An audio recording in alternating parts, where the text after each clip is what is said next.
For instance, one of the mistakes I made was picking a number 2 when I was going to become president. This is Aluminium Smelting Company of Nigeria, which was set up with $3.2 billion but was sold for just $130 million. Similarly, this is Delta Steel, which was set up in 2005 at a cost of $1.5 billion but was sold for $30 million. And also, this is NG-Mech Petrochemical, which was built at a cost of $2.4 billion but was sold to Indorama Corporation at just $215 million. All these and many more were sold for just a peanut fee between 1999 to 2007 under the supervision of this man, Atiku Abubakar. Welcome to Today's Africa, and in this video we will talk about this in detail. Please do make sure you subscribe to our channel and stay with us till the end of the video to understand this fraud in details. During the first tenure of Olusegun Obasanjo, he created a kind of a council called National Council on Privatization. So Obasanjo entrusted Atiku with that position to oversee the privatization of national assets, to make them more functional, because most of these assets were built by the military government. What happened? In that council that Atiku presided over, we have what they call ASCOM. ASCOM, located in Akwa Ibom, I think Ikot-Basi, was in Africa, in aluminium smelting.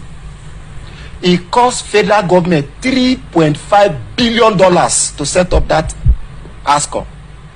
But what did Atiku do with it? He sold it for $130 million. Yes, you know who they are. Former President Olusegun Obasanjo and his vice, Atiku Abubakar. Between 1999 to 2007, Olusegun Obasanjo and Atiku Abubakar were the president and the vice president of Nigeria, respectively. Between these years, the two men were members of the same political party, the People's Democratic Party (PDP). However, their relationship went sour over time, and the two men ultimately fell out with each other. With what I know about Atiku, which you can read in my book. Okay, read the book. Are you a member of his family? With what I know about Atiku, if I have put Atiku forward, God will not have forgiven me. Okay.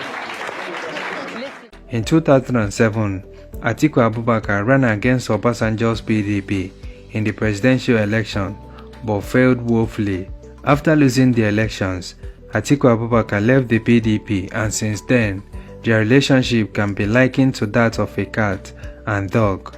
But there was a time when they were good friends and worked together as president and vice president to a supposed better Nigeria. During their tenure between 1999 to 2007, privatization of government properties became the cash cow for them. And just in case you don't know what this privatization means, this is an act of auctioning government-owned businesses and companies to individuals and companies to the highest bidder. And the man who brought these plans to Obasanjo is Atiku Abubakar. And with Olusegun Obasanjo not being too concerned about the economy during his tenure, Atiku as the vice president took over. As the head of the National Council on Privatization from 1999, it would be fair to say that Atiku Abubakar dug Nigeria's economic grave for today's extreme poverty and unemployment. Atiku Abubakar oversaw the sale of over 145 assets and companies belonging to the federal government. But here is a few that you may still remember or know. They include the Nigerian Air Force College of Nursing, NAFCON, which was sold in 2005 to James Ibori, the notorious former governor of Delta State, even though he denies it. NG-Mech Petrochemical, which was built at the cost of $2.4 billion, was sold to Indorama Corporation at the cost of just $215 million. Daily Times newspaper, sold in 2004, Ugeli Power, Egbin Power, Nikon Insurance, Alscon, the almighty Transcorp Hilton Hotel, Nikon Luxury Hotel, Sunti Sugar Limited, Netcom House, MM2 Airport, Ikeja, and many more. To understand how fraudulent these transactions were, the Aluminium Smelting Company of Nigeria, Alscon, which was set up for $3.2 billion, was sold to a Russian firm, Rusal, for a paltry of $130 million. Similarly, Delta Steel, which was set up in 2005 at a cost of $1.5 billion, was sold to Global Infrastructure for just $30 million. Also, Eleme Petrochemical, which was built at the cost of $2.4 billion, was sold to Indorama Corporation at just $215 million. And not to mention about some of these companies and assets which he withheld or sold to himself, which the money is probably lying somewhere in UK or maybe in his thousands of houses in Dubai. So, in Articulated Business Theory 101, sell to yourself government assets and leave millions in poverty to set up and acquire personal businesses that provide for a few and become a messiah of poverty. And just in case you are fuming already, Atiku didn't employ the few hundreds he employed because he likes them or because he wants to provide employment. He just needs them to work and preserve what he took from the government. So, enough of debate of him employing thousands of people. A man who brought the idea and supervised the sale of over 145 federal investments as a vice president without a thought for today wants to be your president. He did not resuscitate them after buying them. He sold them to whoever agrees to his personal terms. All this happened in the 8 disastrous locust years of Obasanjo and Atiku. Recession didn't just happen, they plundered us into recession, and he has recently proposed to do the same if he becomes the president in 2023.